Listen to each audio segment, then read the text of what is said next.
আসসালামু আলাইকুম। আশা করি সবাই ভালো আছেন। আলহামদুলিল্লাহ আমিও ভালো আছি। আপনাদেরকে স্বাগত জানাচ্ছি আমার নতুন আরেকটি ভিডিওতে। তো বন্ধুরা, আসলে এই জরুরি অবস্থার মধ্যে আপনাদের একটা বার্তা দেওয়ার জন্য চলে আসছি। সেটা হচ্ছে যে আপনারা জানেন যে আমাদের এখন বর্তমানে কুমিল্লা সহ অন্যান্য যে অঞ্চলগুলোতে আমাদের মানে একটা প্রাকৃতিক দুর্যোগ দেখা দিয়েছে, বন্যা দেখা দিয়েছে। এটাকে আমরা সবাই মিলে এটাকে মোকাবেলা করতে হবে। তার জন্য আসলে আমাদের সবার সহযোগিতা দরকার।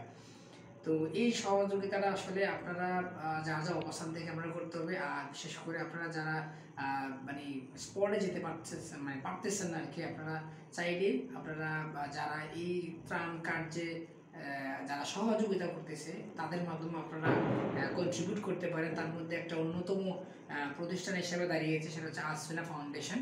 আপনারা তাদের যে নিজস্ব যে আপনার পেজ আছে, সেখানে শায়েখ আহমদুল্লাহ হুজুরের যে কথাবার্তা বা ওনার যে অ্যাক্টিভিটিসগুলো আপনারা দেখতে পারেন বা ওনাকে আপনারা ট্রাস্ট করতে পারেন, বিশ্বাস করতে পারেন। আপনারা আপনাদের যে সাহায্যার্থে যে টাকাটা আপনারা সেখানে ডোনেশন করতে পারেন। আরেকটা বিষয় হলো, এখানে আসলে এই একটা বিপর্যয়ের সময় সেখানে আপনার আমার মনে হয় না যে মানে কে মুসলিম, কে হিন্দু, কে বৌদ্ধ, কে খ্রিস্টান, কে অন্য ধর্মের, কে বিজাতি, এগুলো আসলে কোনো পার্থক্য ম্যাটার করে না আমার কাছে মনে হয়। এখন যেহেতু আমাদের এটা সবার জন্য একটা বিপর্যয়, আমরা সবাই মিলে এটাতে কন্ট্রিবিউট করতে হবে, অংশগ্রহণ করতে হবে। আরেকটা বিষয় আমি আপনাদেরকে একটু জানাতে চাই, সেটা হলো যে আমাদের আজকে যে বিষয়টা আমি জানলাম, আমাদের সামনে যেহেতু আমাদের হিন্দু ধর্মাবলম্বীদের একটা উৎসব আসতে, সেটা হচ্ছে শুভ জন্মাষ্টমী। আমি যদি ভুল না করে থাকি, সেখানে দেখলাম যে আমাদের সনাতন ধর্মের ভাইয়েরা তারা তাদের পূজার একটা মানে একটা বাজেটের একটা অর্ধেক অংশ তারা আসফিনা ফাউন্ডেশনে তারা এটা ডোনেশন করেছে, দান করেছেন। আসলে এই বিষয়টা দেখার পর আমার কাছে খুব ভালো লাগছে।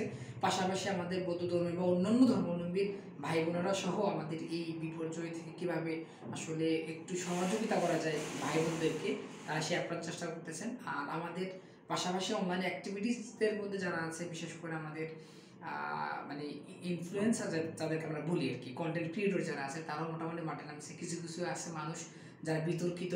আর আপনারা জানেন যে আমাদের মানে এই যে ছাত্র আন্দোলনের সময় তারা আমাদের দেশের সঙ্গে প্রতারণা করেছিল, এরকম কিছু ইলিগেশন আছে।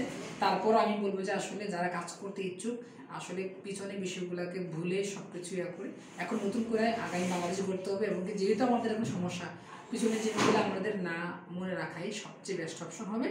এখন সবাই মিলে আমাদের উদ্ধার কার্য থেকে শুরু করে ত্রাণ পৌঁছানো থেকে শুরু করে সমস্ত কাজগুলো আমাদের করতে হবে। আর হ্যাঁ, আরেকটা বিষয় হচ্ছে, আমরা যারাই সেখানে যাব, আমরা আমাদের নিজের প্রোটেকশনে সেখানে যাব। আমরা লাইফ জ্যাকেট থেকে শুরু করে অন্যান্য যে ইকুইপমেন্টগুলো আছে সেগুলো নিয়ে আমরা যাবো, এবং কি নিজে পাশাপাশি আমরা সচেতন থাকবো, এবং কি আমরা সচেতন থেকে অন্যজনকে যেন আমরা সহজে রেস্কিউ করতে পারি, সেই বিষয়টা আমরা দেখবো আর কি। তো সব ভালো থাকবেন, সুস্থ থাকবেন, দেখা হচ্ছে পরবর্তী কোনো ভিডিওতে। আর আরেকটা কথা যেটা, সেটা হচ্ছে যে আপনাদের যদি কোনো আপনার সহযোগিতা করার কোনো মানসিকতা থাকে, অবশ্যই আপনারা আপনাদের একটা যাকেই পছন্দ হয় তার মাধ্যমে আপনাদের প্রাণটাকে সেখানে পৌঁছে দিন আর কি। তো আজকের মতন এখানে বিদায় নিচ্ছি। আল্লাহ হাফেজ।